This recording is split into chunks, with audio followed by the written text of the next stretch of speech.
Hello students, welcome back to my channel. कैसे हो आप सब? उम्मीद करती हूँ बेटा सभी अच्छे होंगे और अपना ख्याल भी रख रहे होंगे। तो बेटा आज हम पढ़ने जा रहे हैं अपनी वर्कशीट नंबर 15। 10th क्लास की है ये, साइंस सब्जेक्ट की। ओके, और 7 तारीख की और हिंदी मीडियम के लिए। इंग्लिश मीडियम के लिए पहले से ही बन चुकी है, अगर कोई इंग्लिश मीडियम का है तो वो वहाँ से देख सकता है। टॉपिक बेटा हमारा जो चला हुआ है चैप्टर का आम्ल अक्षारक एवं लवण का, जिसमें हम क्या कर रहे हैं, लवण के बारे में पढ़ रहे हैं, डिफरेंट। ठीक है, उसी श्रृंखला में बेटा आज हम अपना अगला लवण पढ़ने जा रहे हैं। चलिए स्टार्ट करते हैं। तो नेक्स्ट जो हमारा लवण है बेटा वो क्या है? Plaster of Paris. इससे पहले हम पढ़ चुके हैं बेटा ब्लीचिंग पाउडर के बारे में, बेकिंग सोडा और बेकिंग पाउडर के बारे में, और वॉशिंग सोडा यानी कि धोने के सोडे के बारे में। ओके, ये हमारा 4th है। तो इसका रासायनिक सूत्र क्या है बेटा? CaSO4 dot half molecule of H2O। ठीक है, या इसका रासायनिक नेम क्या होगा? Calcium sulphate hemihydrate. ठीक है, तो हेमी क्यों लगा है बेटा? ये हाफ जो मोलिक्यूल है H2O का उसलिए, और हाइड्रेट बेटा हम जल के जो लवण मतलब कि अणु होते हैं उनको हम हाइड्रेट बोलते हैं। ठीक है, जैसे तुम बोलते हो पानी की कमी हो जाती है तो डिहाइड्रेशन हो गया, सुना होगा आपने, डॉक्टर भी बोलते हैं। तो और अपने आप को हाइड्रेट रखने के लिए हमें क्या करना चाहिए? ज़्यादा से ज़्यादा पानी पीना चाहिए। ठीक है, तो ये इसलिए बोला गया है। अब बेटा यह जिप्सम तैयार कैसे होता है, मतलब कि ये प्लास्टर ऑफ पेरिस तैयार कैसे होता है? तो ये तैयार होता है बेटा जिप्सम से। कैसे? जिप्सम जो होता है जिसका फॉर्मूला क्या है? CaSO4 dot 2 molecule of H2O। ठीक है, को लगभग 373 केल्विन पर गर्म करने पर प्राप्त किया जाता है। ठीक है, तो इसको 373 केल्विन पर गर्म किया जाता है जिप्सम को, तब हमें क्या प्राप्त होता है? POP प्राप्त होता है। इस तापमान पर जिप्सम में उपस्थित जल के जो भी अणु होते हैं वो वाष्पित हो जाते हैं। ठीक है, और प्लास्टर ऑफ पेरिस POP में बदल जाता है। ओके, इस तरीके से POP तैयार होता है। अब प्लास्टर ऑफ पेरिस के गुणधर्म क्या है बेटा? हमने सभी के गुणधर्म के बारे में पढ़ा, उनके यूज के बारे में पढ़ा है। ठीक है, और उनके रासायनिक सूत्र, रासायनिक फॉर्मूला और उनको कैसे तैयार किया जाता है, तो ये सारी चीज़ें आपको पता होनी चाहिए हर लवण के बारे में। तो इसके जो गुणधर्म है बेटा वो क्या है? ये क्या होता है? एक सफ़ेद चूर्ण होता है। ओके, जल मिलाने पर यह पुनः ठोस जिप्सम बन जाता है, और अगर हम इसमें जल को मिला दें तो ये दोबारा से पुनः ठोस जिप्सम बन जाता है। ठीक है, और यह ऊष्माक्षेपी अभिक्रिया है। ठीक है, ऊष्माक्षेपी अभिक्रिया क्या होती है बेटा? जिस अभिक्रिया में क्या होता है? ऊष्मा मतलब कि निकलती है। ठीक है, उत्पन्न होती है, तो वो क्या होती है? ऊष्माक्षेपी अभिक्रिया।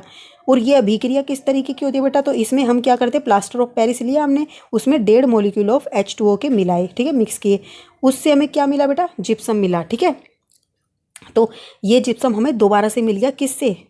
प्लास्टर ऑफ पेरिस जो हमने तैयार किया था, कैसे तैयार किया था? जिप्सम को ही हीट करने के बाद। लेकिन अगर हम उसमें हीट किए हुए जिप्सम में अगर जल के ये 1.5 अणु मिला दें, जल के 1.5 अणु मिला दे, तो हमें क्या प्राप्त होगा? जिप्सम वापस से प्राप्त हो जाएगा। ओके, अब इसके बेटा कुछ उपयोग हैं, तो वो उपयोग कौन कौन से हैं?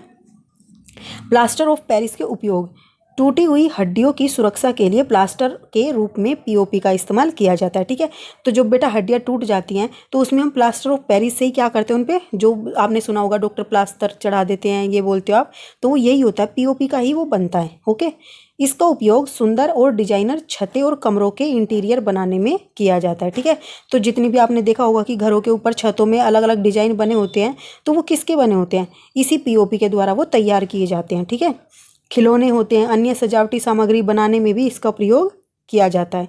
ओके, जो तुम खिलौने देखते होंगे, किसी पर हाथ छपे होते हैं, किसी पर किसी भी आकार जो छपा होता है, वो कैसे छपता है? हम इसका पेस्ट बनाते हैं, उस पर उस वस्तु को मतलब कि उसको चारों तरफ से इससे POP से ढक देते हैं, जिससे क्या होता है? उस POP में डिजाइन बन जाता है उसी तरीके का। ठीक है, जैसे पैरों के निशान बनाने हो। ठीक है, तो ये सब इसी से ही बनते हैं। मिट्टी के सांचे बनाने में भी इसका इस्तेमाल किया जाता है। तो ये सारे कुछ इंटरेस्टिंग से इसके उपयोग थे। अब बेटा हमारा जो नेक्स्ट टॉपिक है वो क्या है? क्या लवण के क्रिस्टल वास्तव में शुष्क हैं?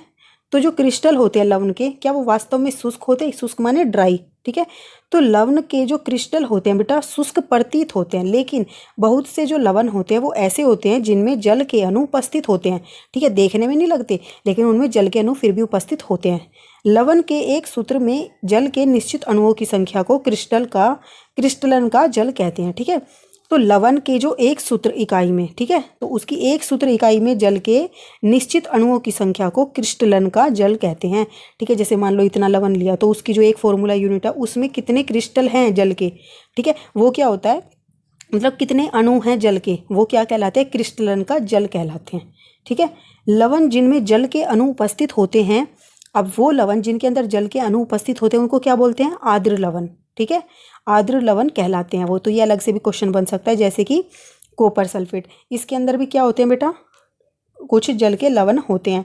जैसे अब क्या यहाँ पर क्या लिखा है, कॉपर सल्फेट के क्रिस्टल नीले रंग के दिखते हैं।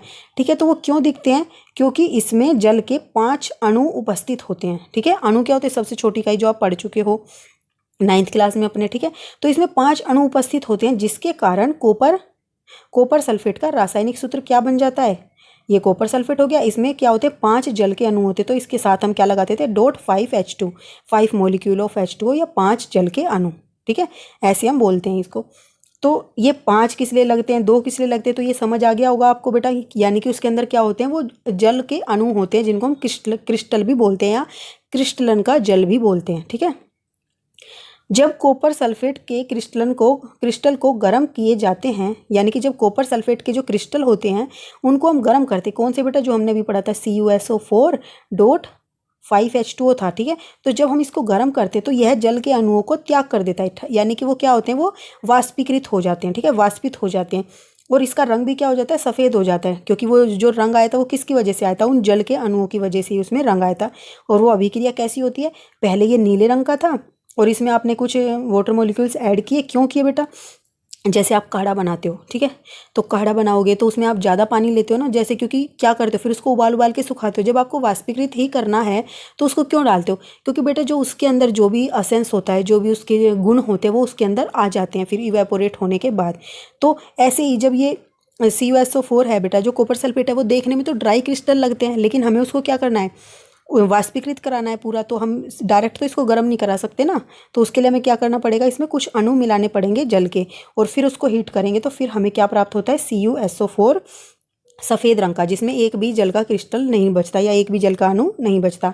लेकिन जब अनाद्र कॉपर सल्फेट में जल मिलाया जाता है, ठीक है, अनाद्र कॉपर सल्फेट कौन सा होता है बेटा, जिसमें कोई भी जल का अणु नहीं होता। ठीक है, तो ये वाला क्या है, अनाद्र कॉपर सल्फेट में जब जल मिलाते हैं या फिर वायु में उसको उपस्थित नमी के संपर्क में लाते हैं, तो वो क्या होता है, पुनः नीला हो जाता है। क्यों, क्योंकि उसमें बेटा वो फिर से एब्जॉर्ब कर लेता है, अवशोषित कर लेता है जल के अणुओं को अपने अंदर। ठीक है, अब यहाँ पर बेटा आपको कुछ लवण के नाम बताए गए हैं, रंग बताए गए और उनके रासायनिक सूत्र बनाए गए, जो कि क्या हैं, सारे ही आर्द्र लवण है। क्यों, क्योंकि इनके अंदर क्या है, वाटर मॉलिक्यूल्स है सभी के अंदर, तो इनको हम सब क्या बोल सकते हैं, आर्द्र लवण भी बोल सकते हैं।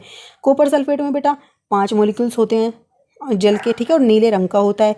फेरस सल्फेट जो होता है बेटा, वो हरे रंग का होता है, और उसके अंदर 7 H2O के मॉलिक्यूल्स होते हैं। ठीक है, सोडियम कार्बोनेट जो धोने का सोडा होता है बेटा, उसमें होते सफ़ेद रंग का होता है ये, और इसमें 10 मॉलिक्यूल्स होते हैं H2O के। तो आपको मॉलिक्यूल्स ही याद करने, ये तो आपको याद हो ही जाएंगे। कॉपर सल्फेट हो गया, फेरस सल्फेट हो गया, सोडियम कार्बोनेट हो गया, और ये कॉपर सल्फेट हो गया। ठीक है, और इसको जिप्सम बोलते हैं। जिप्सम में कितने होते हैं, 2 H2O, लेकिन जो प्लास्टर ऑफ पेरिस है उसमें हाफ मॉलिक्यूल होता है H2O का। ठीक है, तो ये क्या है, आपके सारे आर्द्र लवण भी हैं। अब बेटा इससे रिलेटेड कुछ क्वेश्चंस कर लेते हैं यहाँ पर।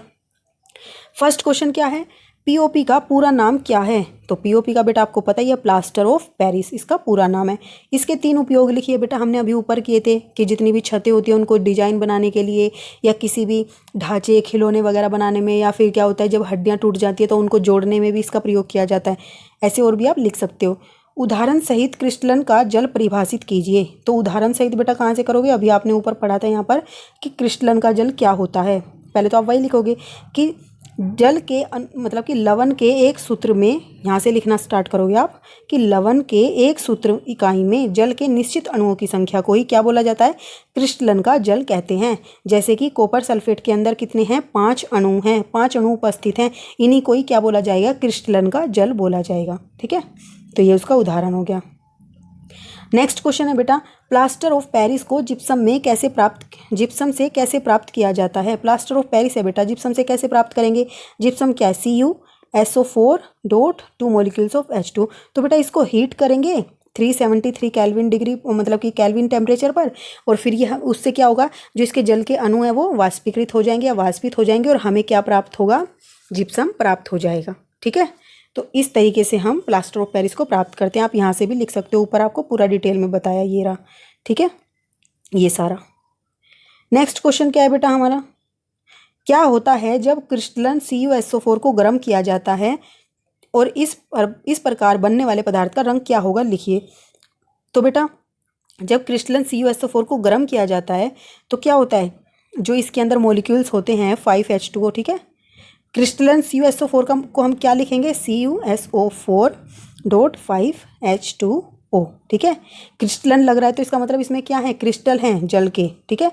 तो ये 5H2O आएगा। ये मत सोचना यहाँ CuSO4 ही दिया है तो बस इतना ही फॉर्मूला है, नहीं, क्रिस्टलन आगे लग रहा है तो इसका मतलब इसमें मॉलिक्यूल्स हैं, अणु हैं जल के 5। तो अब हम इसको क्या करेंगे, गर्म करेंगे तो इसमें से क्या होता है, ये जल के अणु वाष्पित हो जाते हैं, ये अपने जो जल के अणु होते हैं इनको खो देता है और साथ ही इसका रंग भी समाप्त हो जाता है और ये सफ़ेद रंग का बन जाता है। जो नया हमें उत्पाद मिलता है या पदार्थ मिलता है वो कैसे कलर का होता है, सफ़ेद रंग का होता है, ठीक है। नेक्स्ट क्वेश्चन क्या है बेटा, लास्ट भी है ये, किन्हीं 3 आर्द्र लवणों के नाम और सूत्र लिखिए, जो कि बेटा आपको नीचे टेबल में दिखाए गए हैं। ये सारे जिसके अंदर भी वाटर मॉलिक्यूल होते हैं वो सारे क्या होते हैं, आर्द्र लवण होते हैं। ओके, बहुत ही बेटा इंटरेस्टिंग सी थी, मज़ेदार थी आज की आपकी ये वर्कशीट। उम्मीद करती हूँ आपको भी अच्छे से समझ आई होगी।